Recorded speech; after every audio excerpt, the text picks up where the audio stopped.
another word about layering your garden from short things to tall things. Right here I have planted this little pink primrose plant that's a native plant. I'm going to spread these out. In fact, I'm probably going to move them out of this area, or most of them out of this area. But that's a short plant. Then right on the other side of this little area, I had these shorter zinnias planted. As you go back into the garden, there are some marigolds. In fact, these marigolds that are coming up right now are Cracker Jacks, and they'll get pretty tall. Behind that area, I have iris. Iris they're everything's seasonal just about, but after iris bloom, they'll get kind of ugly to plant. So what I do is I plant other things in front of the iris that'll come along later. So I layer things not only by height, but also by seasons, so that subsequent crops can cover that. Cover what's not. Okay, let me take you on back here. Okay, so behind this area, I have these Shasta daisies, which do get tall. And I have these tall, well, it's a type of elephant ear. It's not a real elephant ear.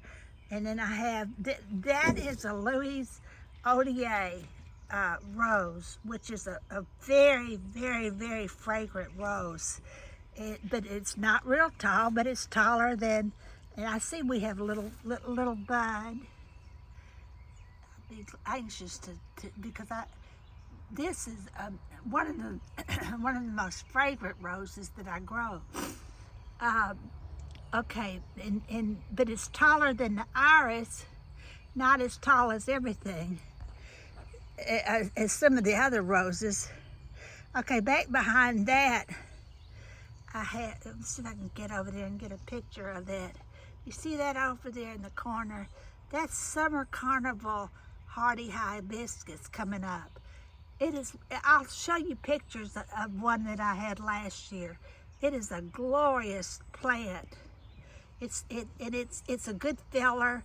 It almost looks like a huge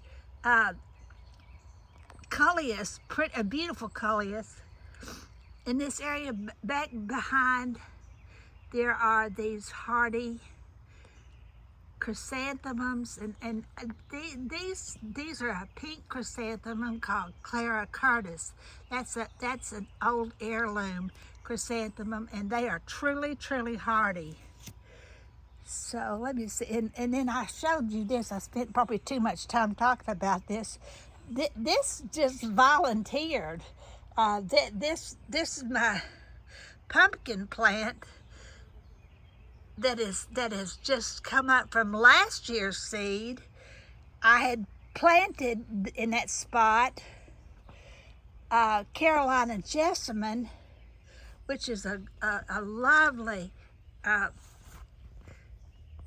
jessamine. And this pumpkin seed, this pumpkin's about to have huge amount of little pumpkin. I'm gonna have to put some kind of trampoline under these to support these pumpkins. But anyway, do you see this one? This is the Carolina jessamine. I built this little structure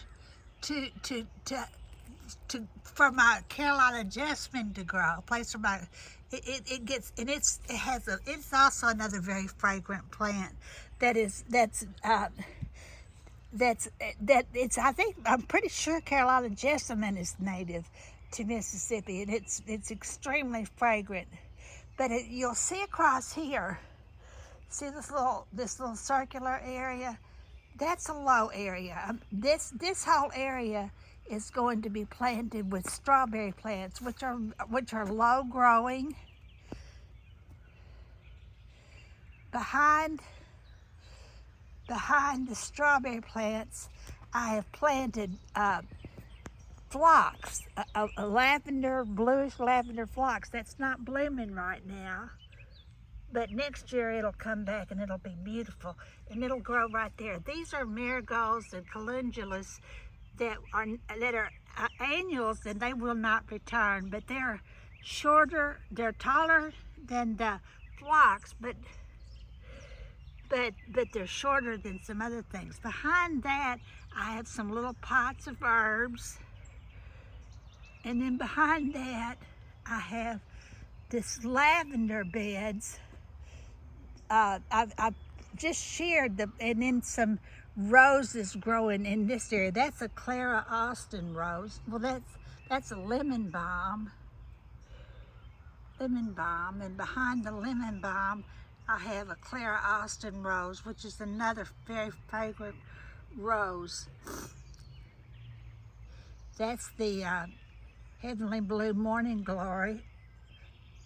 Early this spring, I said that one of my goals was to hide the view of my neighbors, so I put this trellis thing up, and I'm growing everything that I can on this so that will be obscured.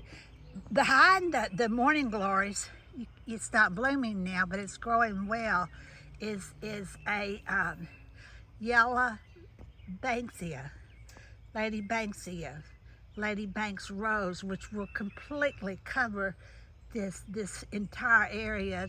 The backgrounds, it's like I said, I go from back to front, and that's going to go up and over and just completely cover that area. And then I will have a tight screen from whatever's behind me. Okay, over here, those are the tall crackerjack marigolds coming up. This lavender is doing better. This is actually the English lavender. I've cut all the blooms away because I'm about to make potpourri out of it. But it's growing well. I have a little blog post about how to. Lavender doesn't really love Mississippi. It's too hot here. But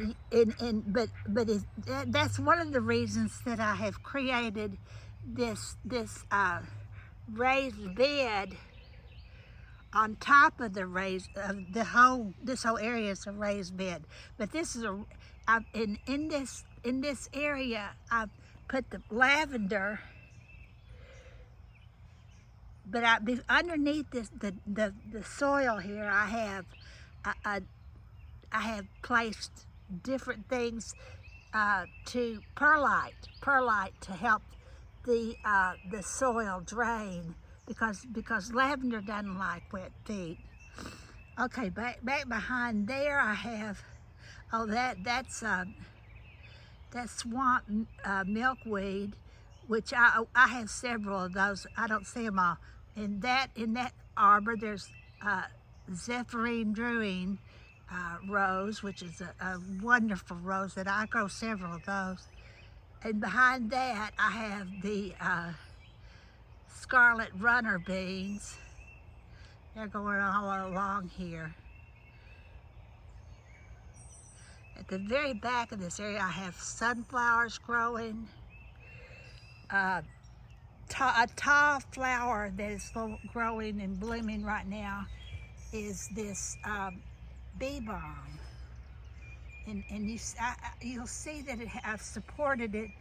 I do support things with these are some little greens, like a little green supports that I use in lots of places.